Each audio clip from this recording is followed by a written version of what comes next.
Hi friends, it's Miss Amie with West Virginia University Extension Service Family Nutrition Program. Welcome to Learn, Grow, Eat, Go. Today, we're going to talk all about cabbage. I have some cabbages here with me, but first, where do you think cabbage fits on my plate? That's right, it fits into our vegetable category. Cabbage provides our bodies with fiber. Also, it provides us with vitamin C. Fiber is important to keep us going to the bathroom regularly, and vitamin C is important to keep our immune systems healthy. So let's take a look at a cabbage. We have three kinds of cabbage here. We have our traditional cabbage, we have a red cabbage, and then also bok choy, which is a Chinese cabbage. Cabbage feels kind of waxy on the outside, and it's full of individual leaves. As you continue to open your cabbage, the leaves will get smaller and smaller. Let's take a look inside this cabbage. Wow! You can see each individual leaf starting to get larger and larger. Cabbage feels moist on the inside, but not overly wet. So, where do cabbage come from? We know we can find cabbage at our farmer's market in the summer and fall, and we can also find it at our grocery store. But how do cabbage grow? Let's go visit a farm to see how cabbage grow. So, how does cabbage grow? Cabbage grows in gardens and on farms, and it's a plant that has a lot of large leaves and develops a small head in the center. A small head is really a lot of leaves tucked tightly together. There are two main types of cabbages that we grow in West Virginia. There's early season cabbages and late cabbages. Early season cabbages start to be harvested in June, while late season cabbages normally require a little more time and are good for storage. When we plant cabbages, we have to be mindful that cabbages have a shallow root system with many feeder roots close to the surface. It's best to make sure that you mulch your cabbages in or provide some type of protection so that the soil cannot dry out.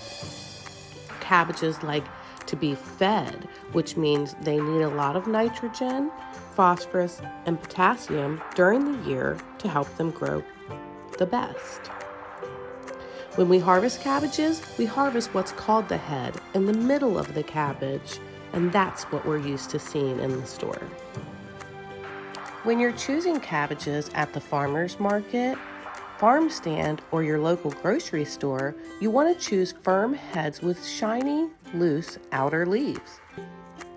Cabbage can be refrigerated for up to 1 week. You'll remove the outer leaves and run it under cool water.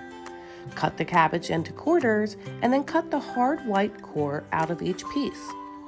Cabbage can be eaten raw, stir-fried, or roasted.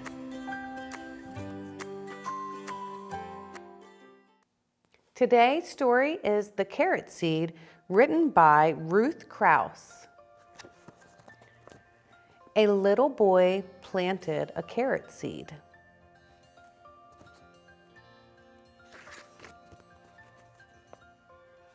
His mother said, "I'm afraid it won't come up."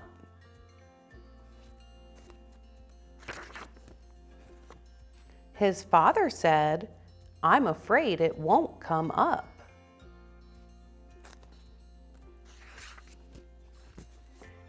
And his big brother said, "It won't come up."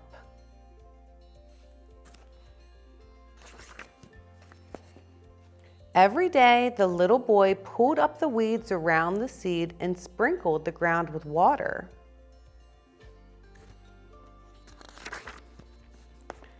But nothing came up.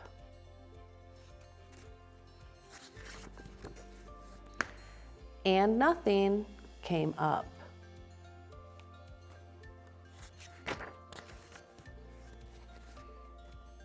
Everyone kept saying it wouldn't come up.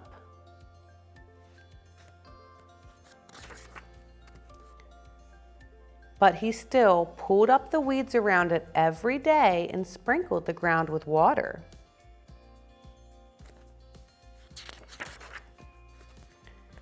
And then, one day,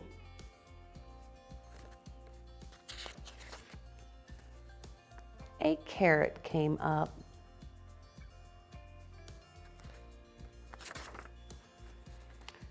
Just as the little boy had known it would.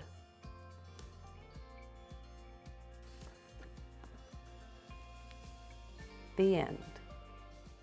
Besides eating our fruits and vegetables, it's important that we get physical activity every day. Let's go see what fun activity Miss Shannon has for us to try. Hi friends, I'm Miss Shannon, and today for our physical activity, we're going to be doing something called I Am a Growing Plant. Today we are going to pretend to be parts of a plant. Let's begin by curling your body up on the floor and pretending to be a seed. Seeds are tiny, so make yourself as small as you can. Now the sun is going to shine, and the rain is going to fall. Are you ready?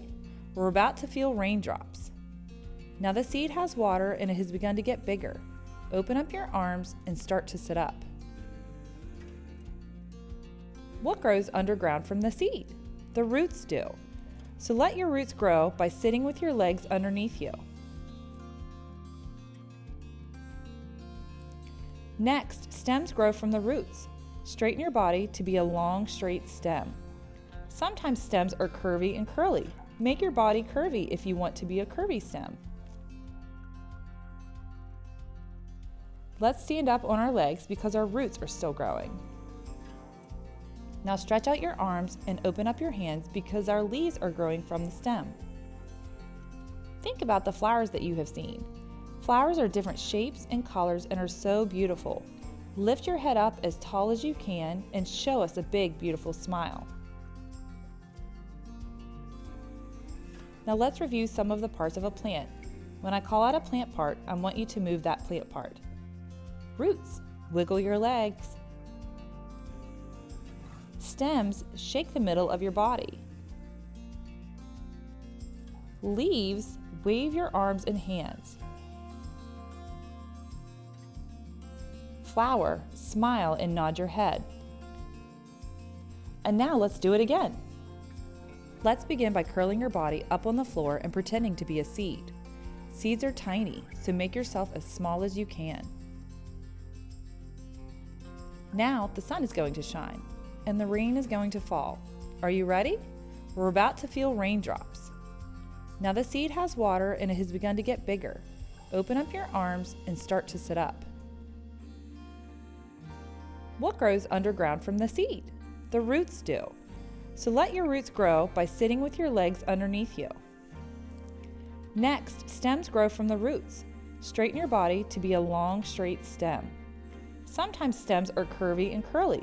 Make your body curvy if you want to be a curvy stem. Let's stand up on our legs because our roots are still growing.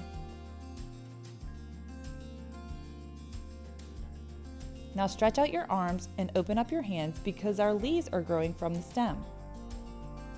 Think about the flowers that you have seen. Flowers are different shapes and colors and are so beautiful. Lift your head up as tall as you can and show us a big, beautiful smile. Now let's review some of the parts of a plant. When I call out a plant part, I want you to move that plant part. Roots, wiggle your legs. Stems, shake the middle of your body. Leaves, wave your arms and hands. Flower, smile and nod your head. Thanks for joining us today for I Am a Growing Plant. I hope you guys had fun. Hi, my name's Noelle, and I am a health educator for WVU's Family Nutrition Program. And today we're here at beautiful Capital Market to talk about what influences your beverage choices. Well, did you know that the human body is 60% water? Of course you did. But that means that the water is very important for our body. It lubricates our joints, it regulates our temperature, It cushions our brain, and it helps that blood flow throughout your body, delivering oxygen. The human heart pumps 2,000 gallons of blood a day, and it needs water to do that.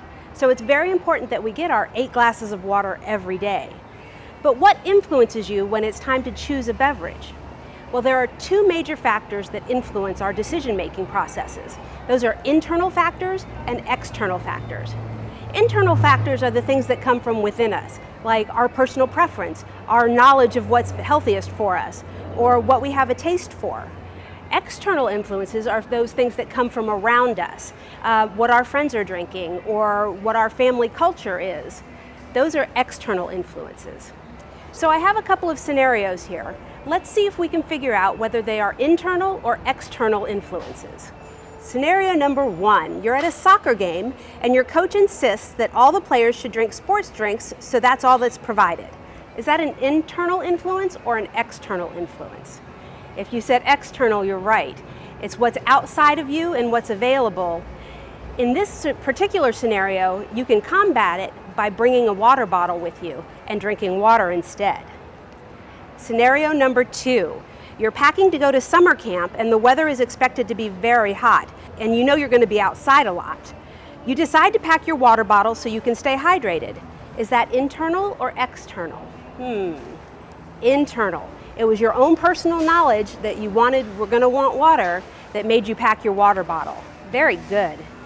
Number 3, you're having Sunday dinner at your grandmother's house and she always gives you a full plate of food and a tall glass of milk, and she expects you to clean your plate and drink all of your milk. Is that internal or external?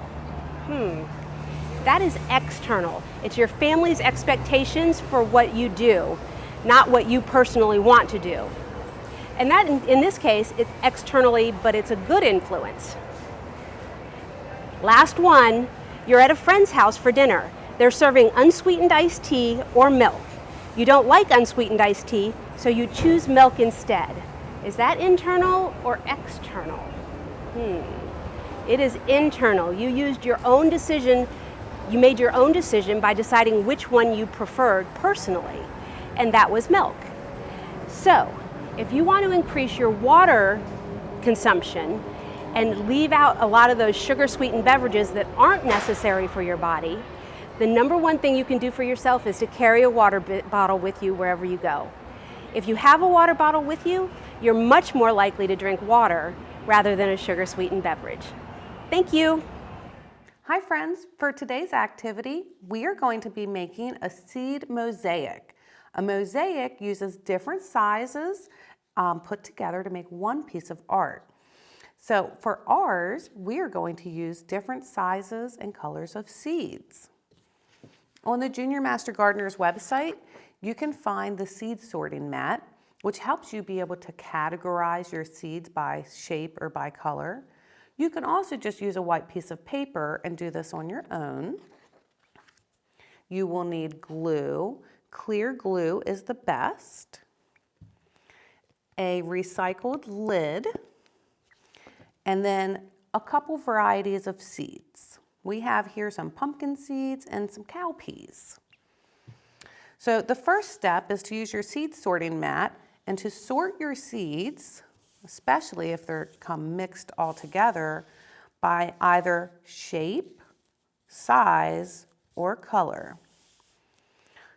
Then what you will do is you will start in the center of your mosaic and you will put glue. And you will start by placing a seed in the glue. And then take a different type of seed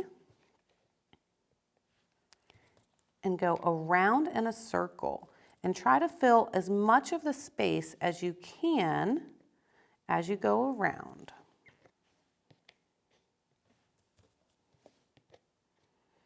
Once you have that first layer done, you'll need to put some more glue.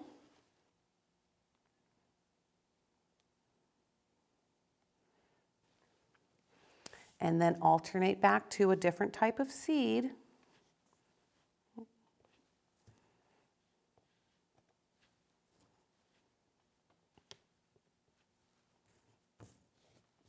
So what you want to do is you want to continue to do this with your different seeds. So you'll start in the center, go one around, go around with another kind, and continue until your entire tray is filled. So once your seed mosaic is dry, you can either just set it somewhere, or you could punch a hole and hang it up by your window. I really like using the clear lids because it still allows some of the sunlight through. And you can use any kind of seeds that you would like. Thanks for joining me today. I hope that you get to try this activity at home. If you do, have your parents take a photo and tag us in either Facebook or Instagram. Thank you. Let's go visit Miss Molly in the kitchen and learn how to make cabbage wedges. Hi, I'm Molly with West Virginia University Extension Family Nutrition Program, and today we're going to make Parmesan roasted cabbage wedges. Say that 3 times. The first thing that we need to do anytime we start cooking is wash our hands and our cooking surface. I've already done that, so I'm ready to get started. We're going to preheat our oven to 425 degrees. Anytime we are cooking with fresh vegetables, you want to make sure you wash them thoroughly under running water. And I have scrubbed the outside of my cabbage with a vegetable scrubber, and now I'm ready to cut into it. So we're going to cut our cabbage in half.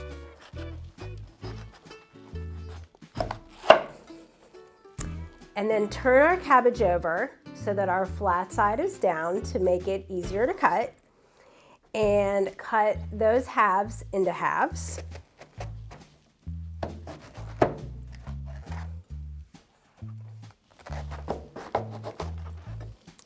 And then at this point, we are going to remove this tough core from the cabbage. A lot of times if I'm making coleslaw or something where I'm shredding the cabbage, I bang the cabbage really hard on the countertop, and that breaks up this core. But since I want to keep this cabbage intact for the recipe, I'm just going to cut out this tough inner part. While we're waiting for our oven to preheat, I'm going to place my wedges on a parchment paper lined cookie sheet, cut side up,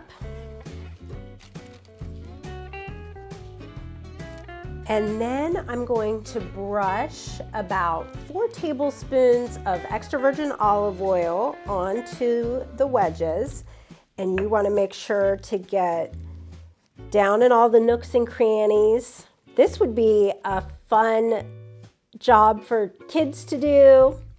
You don't often get to paint in the kitchen. And this is going to help our salt and pepper stick to the cabbage.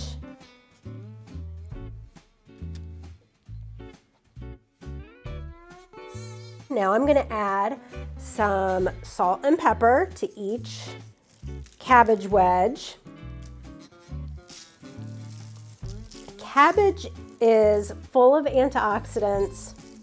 It is high in fiber, so it's going to be wonderful for our overall digestive health. And I've got some fresh cracked black pepper.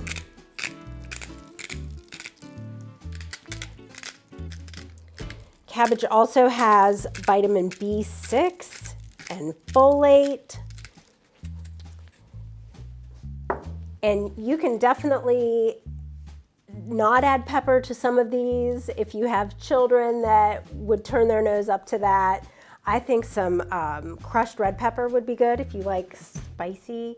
And now we're going to add about a tablespoon of grated Parmesan cheese to each of our wedges.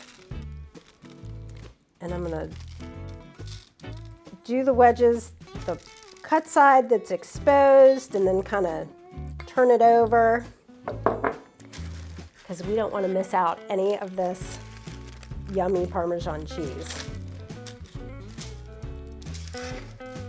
And hopefully that olive oil is going to help it stick.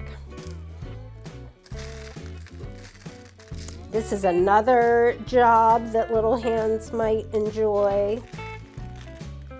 And it's always a good idea to buy a big block of cheese and grate it yourself. It's a money saver. Just make sure we get as much of that cheese on the cabbage as we can. And it looks like I'm ready to go in the oven. So this is going to go in our 425-degree preheated oven for about 25 minutes. And you can keep an eye on it after 25 minutes.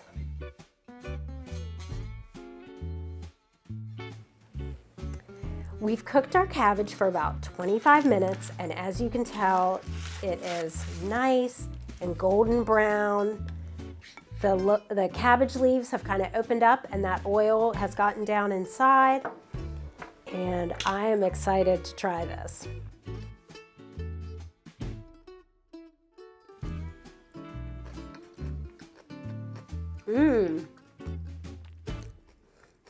It is still crisp, tender, and really delicious. That Parmesan cheese adds a lot.